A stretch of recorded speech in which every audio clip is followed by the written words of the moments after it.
Joining us to discuss, Chinese Communist Party expert Dr. Gordon Chang. And obviously, the NATO summit and the conflict in the Middle East is hanging over that right now. The NATO Secretary General expressed a concern over China's military buildup around Taiwan.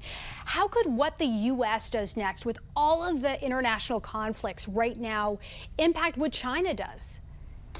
I think it could impact two ways. One of them is that the Chinese can see that the United States is bogged down in the Middle East, and they may believe that they have open season on Taiwan or the Philippines. In the last couple days, starting June 19th, China started to pressure Taiwan in its airspace with these 74 flights going very close to Taiwan, 61 of them across the median line, in other words, into Taiwan airspace. Yeah, I think, though, that the Chinese look at what occurred and probably will be deterred. I take that view because President Trump clearly will do what he says he will do. And I think the Chinese looked at that and said they just don't want to take him on. They've had so many previous American presidents who said one thing and never followed through, but Trump followed through. So is it your opinion that we're kind of in this, or they're kind of in this wait and see mode, or how big of a possibility of China acting on Taiwan do you see? I mean, could we be looking at soon the next war in East Asia? Well, we could always be looking at the next war in East Asia, and it's not just Taiwan. I think there's a bigger risk of war against the Philippines. Because also in the last 3 days, we saw these more than 50 maritime militia ships of China swarming Iroquois Reef of the Philippines in the South China Sea. Beijing is engaged in some very belligerent activities against the Philippines. Some of them may be even constituting acts of war. So it could be anywhere, Didi, not just Taiwan.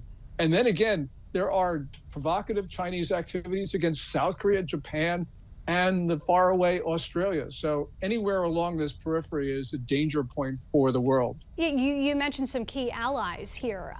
The president touting the pledge to hike defense spending among NATO members. As I mentioned, that ongoing, the summit right now. What message do you think that sends to China? I think that it shows political will, which is something that the Chinese need to see. You know, during President Trump's first term, he pushed NATO in the right direction in terms of spending. He's got a lot more work to do, but we're seeing progress. And that is not only a message to China, but to China's good friend, Russia, because Russia has been pressuring not just Ukraine with the war, but also going after the Baltics and Poland with provocative activities. So this is an assault on NATO as well as Ukraine. As we look at, I mean, we mentioned the possibility, and you said that there's always the threat of a war in East Asia. I'm curious about what this would mean for the U.S. What does the Taiwan Relations Act mean for our commitment should there be a war? Well, our commitment is to basically make sure that Taiwan has military equipment that it needs to defend itself. We have not been very good in meeting that commitment because we've been slow walking arms sales. And also, we have not been selling to Taiwan what it really needs. It really needs submarines. And of course, it needs cruise missiles. And we have been very reluctant to supply those things. We've been selling them stuff that, you know, F-16s, which might not survive the first half hour of a war. But clearly, when we have troops on the ground in Taiwan, as we have some advisors, that sends a message to Beijing that we've got a tripwire there, just like we have a tripwire in South Korea with our troops in the Republic of Korea. Well, speaking of key resources, oil, one of them, and one of the world's most contested waterways, the Strait of Hormuz, has become front and center with the conflict in the Middle East, but also closing the strait would hurt China. How could that closure, explain to us how that could choke the economy of one of Iran's allies, China? Well, 50% of China's oil passes through the Strait of Hormuz.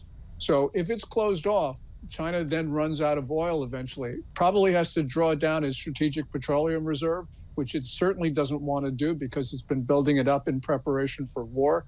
But also what it does is it rocks global oil markets, and that hurts China as well. So the psychological impact is also great. Yeah, countries globally watching this. Dr. Gordon Chang, it's always an interesting discussion. Thank you for joining us on the National News Desk. Thank you, Dee Dee.